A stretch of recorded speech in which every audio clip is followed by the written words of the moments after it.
Midsommar: How Ari Aster and Pawel Pogorzelski created a Technicolor fairy tale nightmare.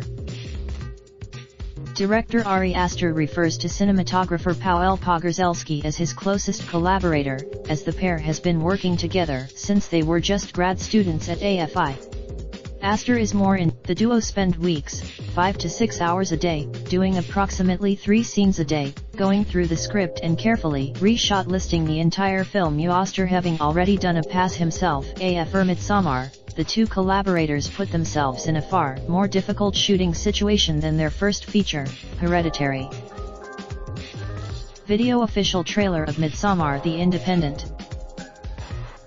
Instead of the control of the sound stage, they would be at the mercy of the summer sun, as Aster's sophomore feature is predominantly set in a remote Swedish village in the height of summer, when the sun rarely sets.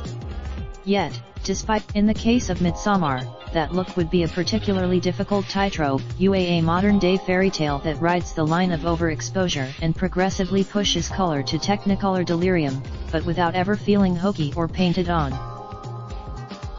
Gallery exclusive new photos from the biggest summer movies USA Today. IndieWire recently spoke to Aster and Pogorzelski to learn how they pulled it off. The following has been finding the right tools. Pogorzelski: Our first conversations were really about the all-day aspect, having everything bright and just shooting something where it's always daytime and in the sun was very challenging for sure, but that was very exciting for us to think about. Aster: With Hereditary, we were pursuing this look that was almost too dark. We wanted to push here we were kind of doing the opposite. Let's really commit. Pogorzelski: It was very scary, at every time of the day, to be riding that edge of exposure. But it's good to be. We tested 35mm film, we tested the Alexa LS and the Panavision's Millennium DXL2S. And I would Aster: Part of it is also shooting large format. The DXL2S sensor is twice the size of a Super 35 chip, or frame of celluloid. We were using large format lenses, we were shooting on a large format camera, and so we kind of able to get a slightly more nuanced look pursuing something that could very easily fall into kitsch. I don't know if we did fall into kitsch, that's not my call to make, but that was the fun of this. How close can we come to something almost hokey, and that we were pursuing this fairy tale feeling. We never talked about Pogorzelski: We shot those tests with the regular Primos lenses, and then I started talking to Brian, my lens tech at Panavision. I wanted to give the whites a little glow, a little softness. Aster: Pawel has a really great relationship with Panavision. We did the same thing. Pogorzelski: That's when Brian showed me the Artiste series of large format lenses that were just coming out, that were a little bit detuned. There are various ways for Panavision to degrade the quality of lens to match cinematographer's image needs. We shot with those, riding the edge of brightness. Aster: Pawel spent long days in the field alone before we were shooting, seeing what times were best for the light and which areas, and so he was in charge of the schedule day to day in terms of what we were shooting. Pogorzelski: Prep was studying and planning for the light, that was a big part of this for me. I had some student, what happens if we have an 18K light, what happens if you have just bounce? What kind of gear? Aster: It was a very painful shoot, really painful. Hereditary was as Pogorzelski: I think that was my biggest prep, was the mental part. I was just, okay, I am going to have to learn to let go.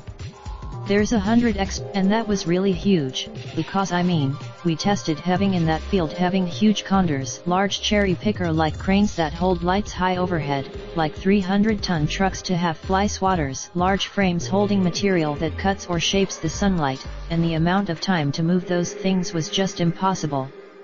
We had these huge, the best answer was having 2020 frames, some for negative cutting light, some for fill bouncing light, because 18Ks on that big field just didn't do anything with the distances we would need them.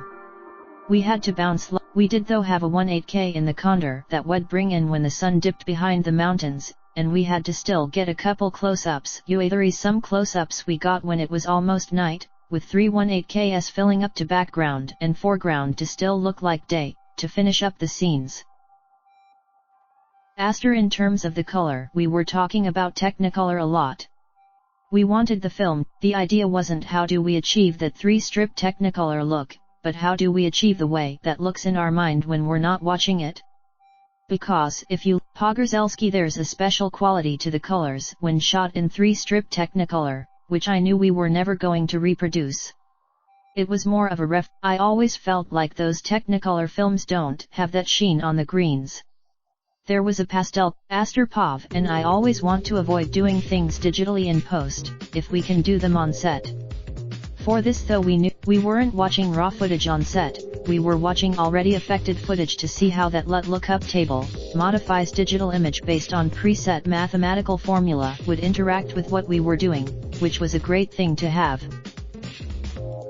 Pogorzelski Joe at Harbor Picture Company created a LUT for us that went back to the rich colors of Technicolor 3-strip. There was a lot of then it was a constant going back and forth with the art department, once we had the LUT created and showing them things. And then it was funny, how the look progresses. Pogorzelski, some of the first conversations look-wise that Ari and I had were about the vibrant color, but also the progression into the vibrant colors. We did a progression, where the first part of the film, when they're in the States and until they get to heart of the village, was shot at 5K with 35mm lenses. So standard I think it's just using large format lenses that give you a bigger sense of depth. We both love wide, so the focus was a little soft and would roll off more and things perspective-wise would feel more right. You could get these Aster. There's a moment later in Midsommar where one character's eyes are shut and then they're opened back up, and when they're opened back up we pushed further. The last section of Pogorzelski, it starts at the last dinner when she sits down, and it progressively throughout all that stuff you ate sex scene, and then the next morning when he wakes up in the chair all that stuff starts becoming more vibrant. A lot of it was in. We also discovered in post that the third act wanted more. We were forcing it, Aster. There were things we could only push so far, because again, we were working on a limited budget. Like the colors, MSN are empowering women in sport this summer. Find out more about Raindrop, drop top smoking, no cooking the hot pot. Fucking on your bitch, yeah, that. Looking up, open the park,